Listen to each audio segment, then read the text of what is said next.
Alright guys, welcome back to Formula 1 news. As Mercedes rivals try to find a way to get their engine nerfed before the season has even begun, Juan Pablo Montoya believes they have good reason to be concerned, suggesting that as far as he understands, some sources that he has behind the scenes, that Mercedes W17's time of a 1:16 odd was nowhere near what that car is truly capable of, and Mercedes believe they know what that car should do, and if it does the times that Montoya is talking about, surely nobody else is going to be able to compete. Does the engine have a big part to do with that? Very much enjoy your thoughts in the comments. Hit the like button if you enjoy. Subscribe if you are new. As always, we're going to start here with Cadillac. We have a car, ladies and gentlemen. It has been revealed. This is the car in question. Now, when I woke up this morning and saw this, I didn't like it initially, and I'm still not a massive fan of it. I will say this angle is good. Other angles I'm less convinced by, and I was kind of I was expecting and certainly hoping there would at least be, I don't know, a little bit of gold or something on the car. I guess it is quite Cadillac, just the black and white on it, but I thought maybe a little bit of colour might be kind of nice. But, as you guys have probably seen already, this car is asymmetric in its livery. This is it from the top-down view. We can see how the right side is on the white, the left side is on the black. Interestingly enough, there's not many sponsors on the car. I think that's got to be said. Not a massive surprise, but it's pretty rare that you don't see the front wing with at least something going on. But, this view, I'm not a big fan of, to be honest. This has been quite a divisive livery. I think some people really like it. Others, like myself, I'm less convinced. Initially, I really didn't like it. Now, I kind of get it. I don't like this view especially. There are other ones that I do prefer. As I did just show you guys, it does appear that there is some chrome on this car. Although, when you actually look at it on track, that is somewhat less clear. But anyway, we can see the halo. This is the other side of the car. So to me, not as spectacular. So it is what it is. I know that they wanted to go for the black and white. It's kind of like a chevron type thing, like a Cadillac chevron or whatever. I kind of get that. I will say I like the wheel rims on the tires in the white. I think that looks pretty good. So there, this is a good angle of that with a little bit of chrome at the back. So, you know what? There are some angles that I say, okay, I get it, at least in the renders. This angle, less convinced by. As I've said before already, this is the side-by-side. So, the left, it's interesting. We've had asymmetric liveries before in Formula 1, but not for quite some time, to be honest. And usually when we've had them, there have been some colour in play. I think initially, you could confuse this with the Mercedes, for sure. I get that. It probably might happen, but also it might not if they are at the back of the grid anyway. So we might not be seeing too much of this Cadillac this year regardless. We shall see. Of course, the team wants to be competitive, but the team has been quite clear. The other teams have been quite clear. They're not expecting much out of Cadillac this season, nor should they. The similarity that it does have is with the West McLaren, right? That many will be familiar with. This is that car. And from this angle, there are quite a lot of similarities here. This is a livery which is pretty well liked, pretty famous. Not one of my all-time favourites, but it's pretty iconic livery for sure. And there are plenty of similarities there. So, as I say, from this side, I actually kind of like it. But from the other side and from other angles, I'm not so convinced. I think if they just did this and made it symmetrical, it would be better than what they've actually come up with personally.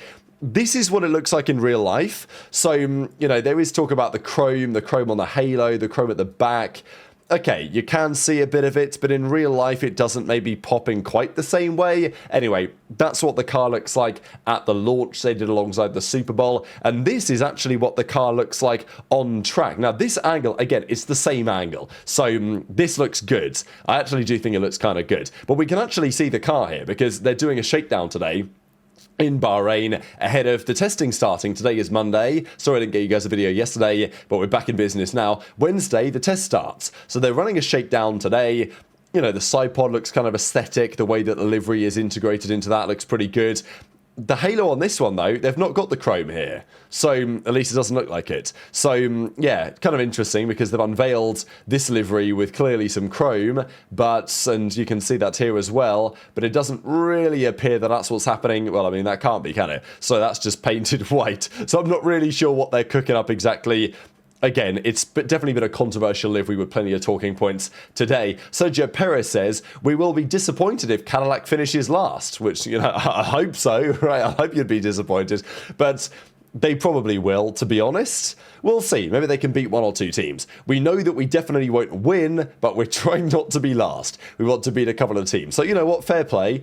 We'll see how they get on. I think they could beat Audi, possible. Maybe there's a world where the Honda engine literally doesn't work and Aston Martin are hopeless. Maybe. Could Racing Bulls be down there? Possibly. Haas as well, option. I think Alpine should be better, right? I know that there's been some talk, because Alpine, of course, were there last year at the bottom of the championship. They were literally last. But now they've got a Mercedes engine, and those guys do know how to build a chassis, and they've had the most development and testing time of anyone. So I think it's extremely unlikely that Alpine are in the same conversation again.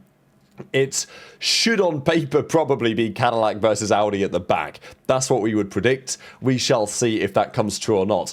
Now, the reason why Audi are down there, despite having some decent experience with Sauber, is because they're making their own engine, right? And there will be concerns about that. They've even admitted that themselves. Now, Cadillac, they also plan to make their own engine, General Motors. Dan Towris today said that their engine project is ahead of schedule, and the plan is still on to start producing their own power units from 2029. So that is the current plan, 26, 7, 8 on Ferrari power, then switch to their own power unit that they will develop. But again, there are questions, and understandable ones. Will this ever happen? Because arguably by 2029, we will know what the next set of engine regulations are going to be, at which point would they really spend time developing, especially if it's going to change radically going forwards. So I think things remain to be seen on this one. I think he did mention as well that they are aware that that's a possibility, but right now they are continuing with their plan to make sure they have a power unit ready, their own one, from 2029. Speaking of liveries, this is the reveal of the McLaren. Now look, as McLaren like to do, they gassed it up heavy. Big reveal, big launch ceremony, Zach Brown on the microphone. You guys know how it is. It's the same car, right? It's the same car again. And I think that's okay, to be honest, right? But get used to this livery, basically, right? It ain't changed anytime soon. It's, for all intents and purposes, it's just the same. I can't really tell any differences at all. It's papaya, it's black along the side. Maybe there's a bit more papaya than there was on it last year, but it's the same car. I think what I did find kind of interesting is that there's not an awful lot of MasterCard on it. This is last year's one. This is this year's one. So, I mean, let me just have a quick little side-by-side again. Obviously, the car is different, the front wing is different, and the barge boards and everything, the floorboards that are back. But apart from that, I mean, okay, the all-wheel at the top is in a slightly different colour, but everything else is basically identical. So, look, if you like last year's McLaren livery, you'll like this one. It's the same. And this is another couple of angles of it, actually, of a car that we have become very familiar with. It is interesting that MasterCard don't have the most prominent space you might expect. I mean, this spot underneath Gemini here, you could expect to be plastered with a MasterCard logo like it would be for Shell on Ferrari or something. But if you had to look at this, absolutely plastered in sponsors, by the way. So Zach Brown has cooked on that front. I mean, there's a number on here. But MasterCard are the title sponsor, right? If you looked at it and you had to guess who was the title sponsor, I'd probably say it was Google, right? Because I've got Gemini on the nose, I've got Chrome on the wheels, I've got Gemini on the back, I've got a few little logos dotted around as well. But the title sponsors, of course, MasterCard, and there are plenty of MasterCards on it, front wing, on the, the halo, and on the side pods, but not big enough to maybe justify a title sponsorship. So I thought that was kind of interesting in terms of the design of the car. This is another angle of a car that we're pretty familiar with at this point. Cadillac did hit the track, as I say, so they were out on track today at the shakedown. Valtteri Bottas was in the car getting some running in, which, I don't know, as far as we understand, went reasonably well, so maybe more good news for that Ferrari engine. This is the forecast for Bahrain. It's going to be reasonably hot, as you'd expect. Temperatures ranging between 21 and 25 degrees. Different conditions for sure to what we had in Barcelona. The teams will get very different type of running in, but of course, very valuable to get the Barcelona testing in regardless, which some teams did, other teams didn't. This is the plan for Red Bull. So on the 11th, so that is Wednesday, Max will be in the car all day. It'll be Isaac Hadjar the next day on the Thursday, and then on Friday they will be swapping responsibilities. That is the plan, assuming that Hadjar doesn't put it in the wall again. Slightly harder to do, I would say, around Bahrain, but of course that car could be a bit of a handful with the drivability of the power unit. That was a discussion of a few days ago. But speaking of the power unit, we've got to get into this whole Mercedes drama, not just on the PU side, but also what that car might be capable of. So there's been lots of questions, understandably. This compression ratio topic, which we seem to touch on at least once every single day, is it going to be a big deal when the season actually starts? Is it just a big deal at the moment? What else is going on? Because there are tons of complications with these cars. I'm expecting a bucket load of technical directives this season dictating what can or cannot be done, various things with the active aero and the electrical deployment. There's a lot of complexity this year, probably more so than we've really ever seen. And there has been some discussion that, look, compression ratio, yeah, sure, that's a big topic, and it's also quite well understood. It's like, okay, how much of the cylinder does the rod take up when it's fully compressed? Is that a 16-to-1 ratio? Is it an 18-to-1 ratio? It's kind of black and white to an extent. The measurement of it is not, but at least from the public perspective, it's relatively easy to understand what is being discussed here. But some of the other points will be more complicated, and apparently there are many other documents that need some attention. Now, remarkably enough, the FIA made a YouTube video today with Nicolas Tambassis and some others sitting down discussing these topics. They're talking about compression ratios. So they did a video on it. You guys can check it out after you've watched this one. And, well, there's a few interesting things that were said. Tambassis made the following comment. I think this is actually the full statement. My intention is to find a solution to this whole compression ratio thing before Melbourne. We don't want fights, he says. Obviously, fights on track. We want the championship to be decided on the track, not in a courtroom or in the steward's room. So he does admit that this is championship dependent. Maybe not dependent, but things will rely on this to an extent. If this is allowed, if this is not allowed, that will have championship implications. Like, it is a big deal. We don't want a championship based on the cleverest interpretation of the regulations, which I feel like that says quite a lot, really, about the way that things stand. I got GPT to summarize the video for me. These are the other points that they made. So things are changing a lot. The driver feedback says the cars are intuitive and The early driver feedback says the cars are intuitive and engaging to drive. Greater emphasis on driver skill due to energy management and aerodynamic balance changes, which is kind of interesting. They also said they're expecting the performance of these cars, and this is relevant to what we're going to discuss on Mercedes, to be not that dissimilar to 2025. Now, they should be slower than last year's cars overall. I think they were expecting a good couple of seconds. They say that at some tracks, yes, they probably will be a few seconds slower initially, in the same ballpark, but maybe a couple of seconds off the pace. But at some circuits, presumably those where there are more straights, because these cars are much quicker on the straight due to the active aero and the insane acceleration from the roughly 500 horsepower electrical motor, and you've got the 500 horsepower plus from the ICE. With all that in mind, circuits like Monza, they probably should be just as quick, if not even faster. And as development proceeds, they're expecting even more. So pretty interesting that they say the cars shouldn't be too different in terms of overall performance than we have seen, especially when we're going to talk about some of Mercedes' theoretical times here in a second. They talk about what the teams are doing. It's difficult to discuss the running in great detail. Then they discuss the compression ratios, and they say some teams, so they did say like some. So there was, of course, talk about Red Bull powertrains, whether they've been able to do something similar, finding some sort of trick.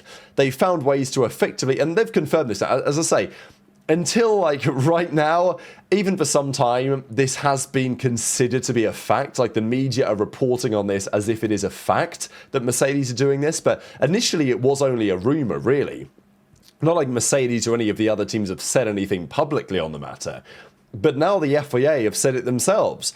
They're like, yeah, some teams have found a way, under certain operating conditions, like when the engines are running hot, to increase the compression ratio.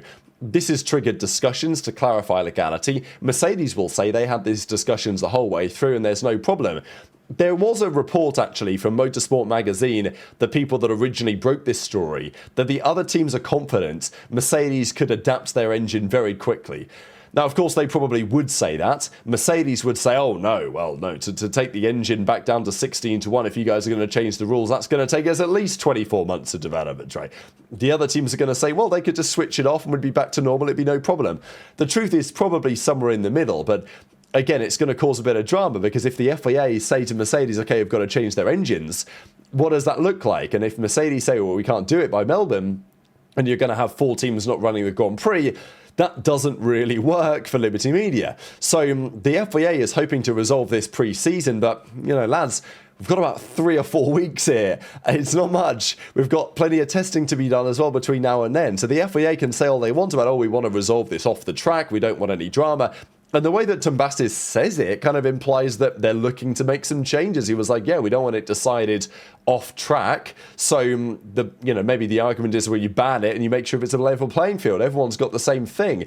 But is that fair to Mercedes, given they've worked through the process? The FIA seemingly were pretty happy about that, right? Like, there's a few factors that are not playing in their favor. And apparently Ferrari have actually started work on their own version of this, just in case it doesn't get banned. So if the FIA say, well, it is what it is, lads, Mercedes got ya, then Ferrari want to be closely positioned to catch up, but we'll see about that. So we're expecting a decision. Now Tombastis has said it outright, and 4 of the 5 teams are in agreement, but it would still require FOM, right? I think that's the thing, Liberty Media, Formula One management. Because if Tombastis is down, that's the FIA basically saying, okay, yeah, we're down to adopt the rules in this case.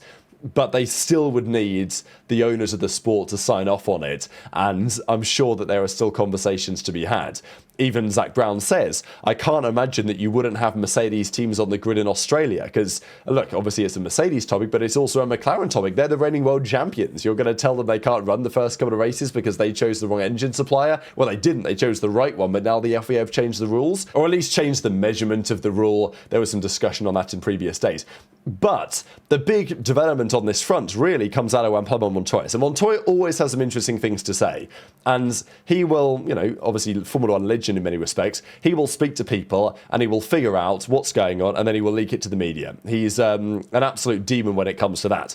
He said the following: from what I've heard by Mercedes, now not necessarily from Mercedes, but about Mercedes and maybe from some Mercedes people, the lap times that they were setting in Barcelona were still 3 to 4 seconds away from the car's full potential. So he was discussing specifically on this podcast about the Silver Arrows, and says, to put it into perspective, they are still 3 to 4 seconds away from what that W17 is really capable of. If Mercedes is really ahead, all the other Mercedes teams should be strong. That's the reality. We'll figure things out soon. But that is quite the assessment to make, that as far as he's concerned, as far as I know, he says, Merc could have gone 3 to 4 seconds faster if it had really squeezed out the potential of the car. So, it's possible that in Barcelona, he went on to say, I think in a different selection here of quotes, but the same kind of thing, the pole position in Barcelona will be in the 112s when the Grand Prix takes place, with the shakedown there in the 116s. So, with everything in play, with the ramping up of the rubbering of the track and the conditions being better and all this, he thinks a 112 for that Mercedes is on the table. The fastest they did was a 116. Of course, that was on the penultimate day. That was before the Ferrari boys went out there, and Norris went out there and did some pretty good times. But that was on the final day in better conditions. So everyone agreed that the Mercedes were best positioned after the end of the week, even though they no longer had the fastest time. Now, pole position last year was a 1:11.5, something in that kind of ballpark, the mid 1:11s. And it was certainly slower than that in previous years, in large part because they still had the old chicane. But the point is, the track has got quicker in Barcelona, and a 1:11 was pole before. Russell's time was a 1:16.4. So I think people were probably thinking, okay, maybe pole this year will be, 1:13 mid, 1:14, something in that kind of ballpark. But no, we've got the FIA telling us the cars are going to be similar in performance. There are at least 2 long straights in Barcelona that's, I mean, kind of 2.5 in a little way, where these cars will be faster than last year. So I think it's plausible that we might be within a couple of seconds of last year's pole, and Montoya thinks they'll be in the 112s, and that will be Mercedes as far as he thinks. That's, with all the calculations being done, that's where he thinks they are. And if Mercedes are going to be in the 112s, it's difficult to imagine that anyone else can get particularly close to that. But look, I guess time will tell. Montoya thinks that the other rivals trying to deal with this engine-related drama, maybe they're doing so for good reason, right? Maybe they're concerned about Mercedes' overall package for a good reason and to such an extent that they got to get that engine nerfed, otherwise it is cooked for everyone. So very much interested in your thoughts on all of this stuff in the comments below. Hit the like button if you enjoyed, subscribe if you're new, take care, and I'll see you next time.